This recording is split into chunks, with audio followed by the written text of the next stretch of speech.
What's up, guys? It is Jake here with For the Love of Tools. Today I'm going to be going over homemade tools that I've made. Oh, and if you haven't done so already, if you could subscribe to my channel and like my videos, and then hit that bell so you can see any new videos that I post.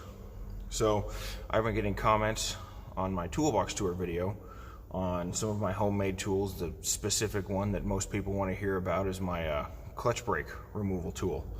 I will get to that, and I'll even show you guys a demonstration of how it works. I got a truck sitting behind me right now that needs a clutch brake, and I'll show you how it works and how easy it is and how much less of a headache it is to use a torch or an air hammer, everything like that.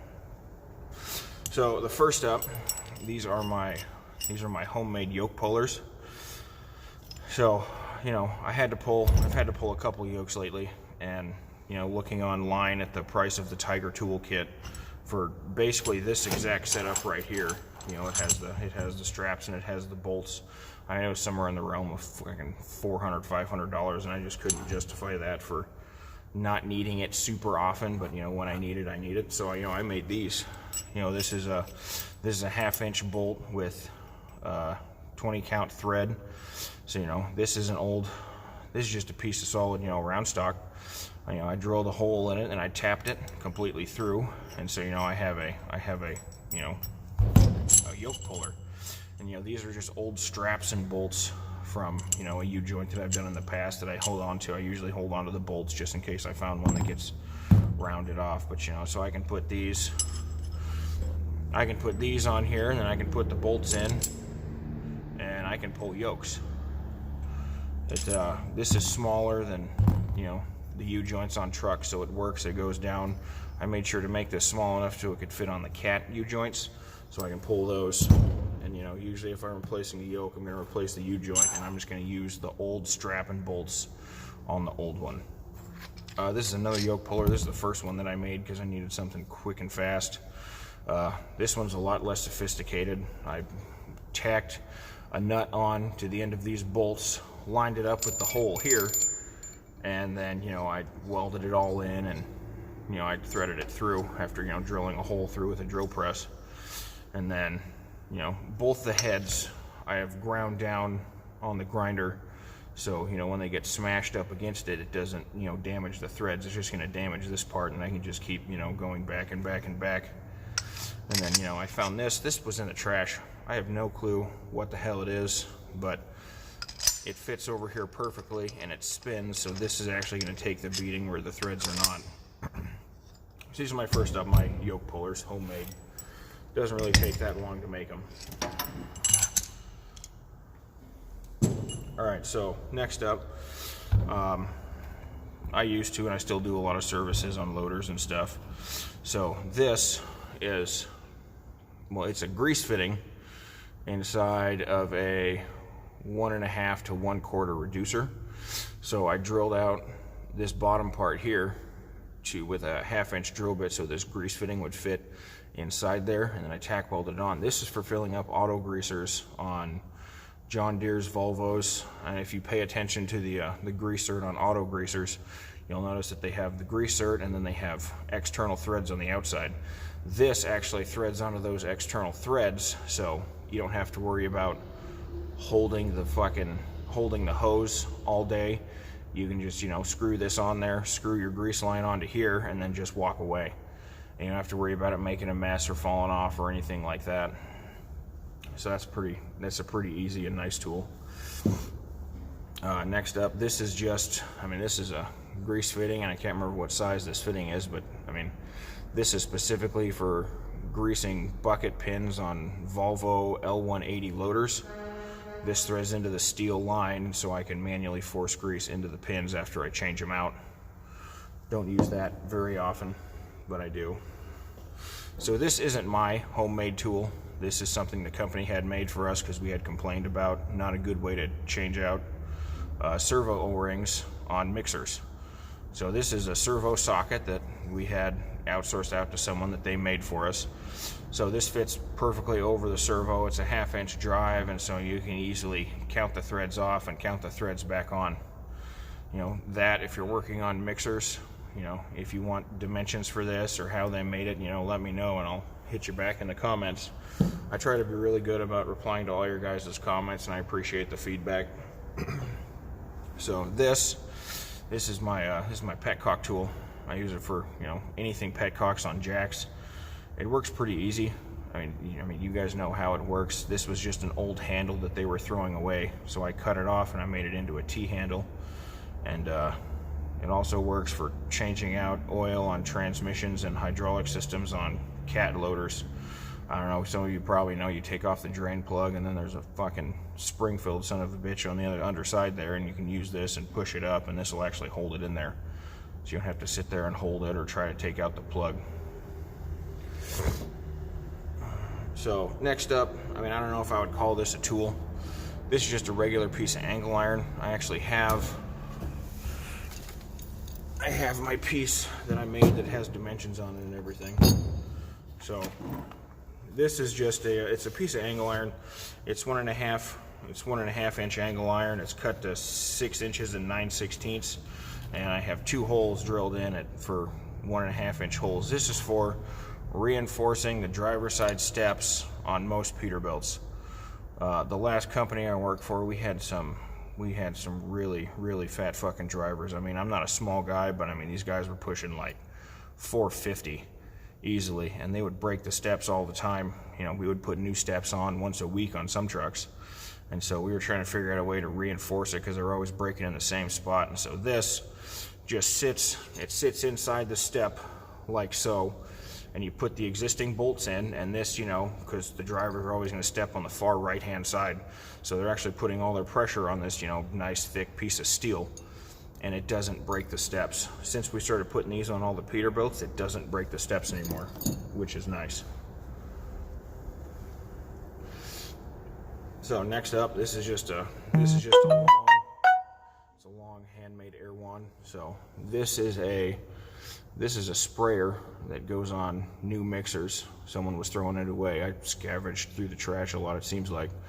But this is just a water sprayer that goes on newer mixers, and then, you know, long aluminum pipe, and then just a regular ball valve with the air fitting on there. So, you know, I have something long that I can blow stuff out with. It's actually pretty powerful.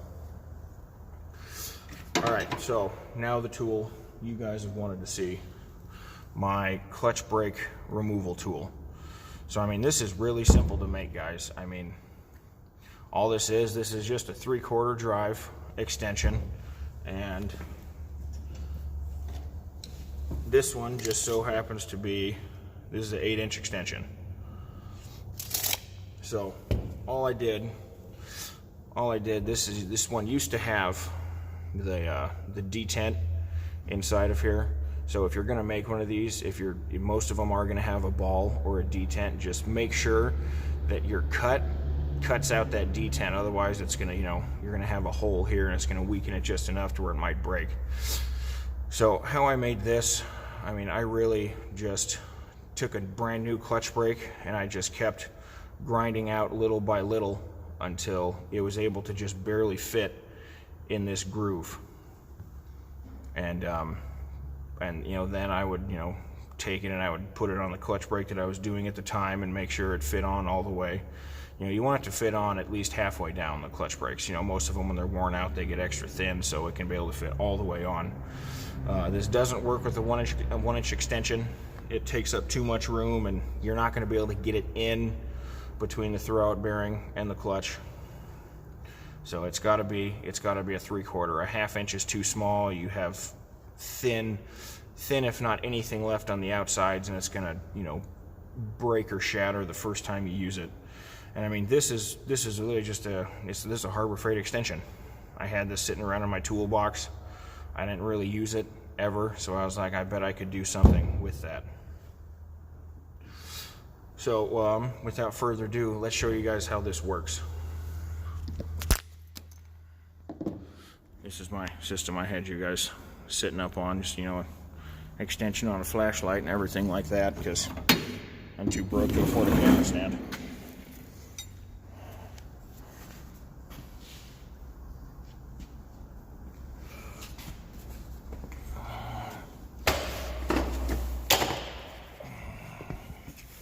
All right.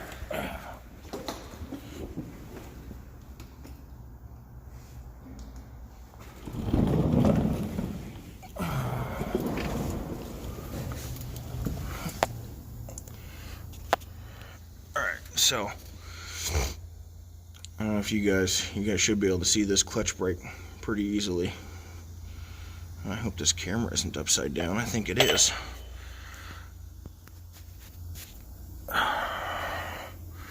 Alright, so here's the clutch brake. Here's the tool.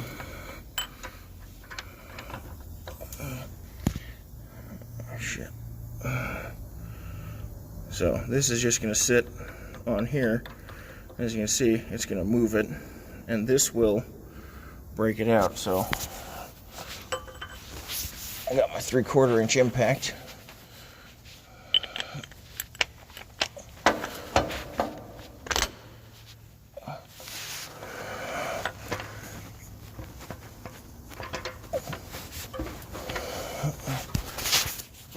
Guys, hold on a second. Alright, it's going to get loud for a second.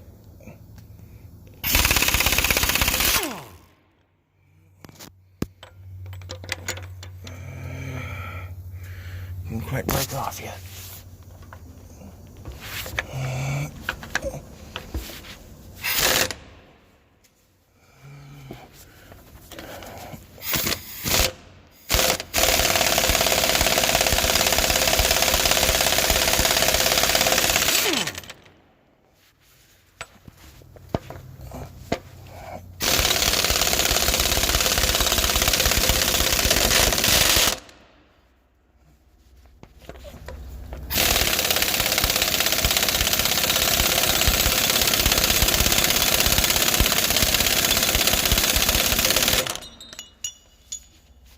Oh, there it was. Let's take this out so you guys can see it. Let's see. It got it out. Let me adjust the light here. It got it out. It didn't damage nothing in there.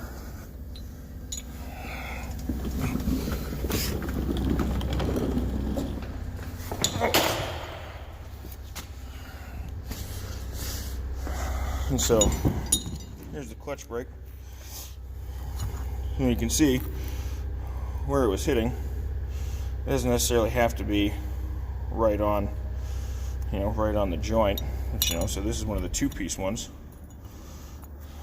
I mean, that was under a minute. It took me to take it out. It's a lot easier if you're not holding the phone, but it literally just hammers on it until it breaks the pins out. This works on every style except for the one style. Well, I've never had to do it on the one style, so I'm not really sure. But there is one style where you can do it by yourself. You don't have to have 2 people to do it. It's not the 2-piece. It pivots open and then it closes. You know what? I got one here. I'll show it to you just to make sure.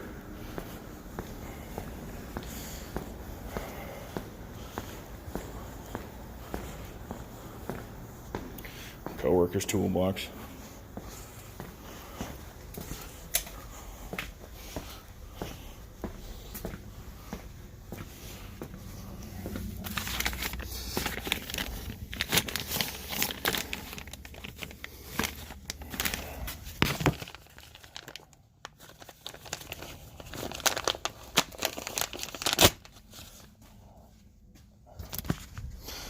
So this style, you've never had to use it on this style before.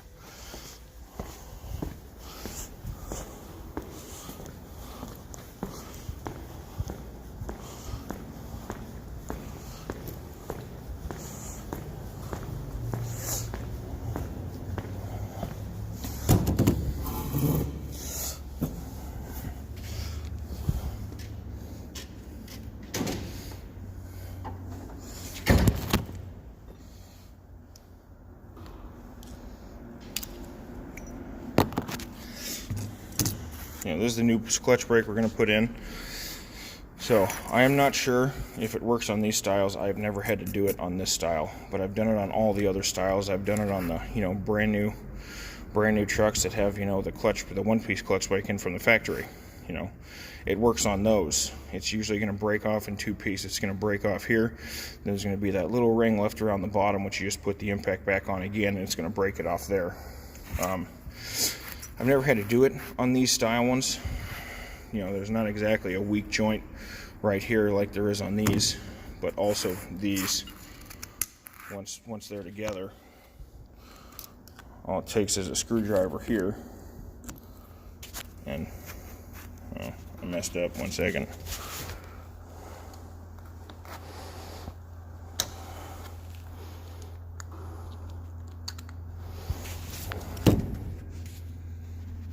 You know, once you put a screwdriver on this pin right here, it's gonna, you know, spread out. So I don't even know if you'd want to use the tool on that, because those are easy to actually just get out by themselves.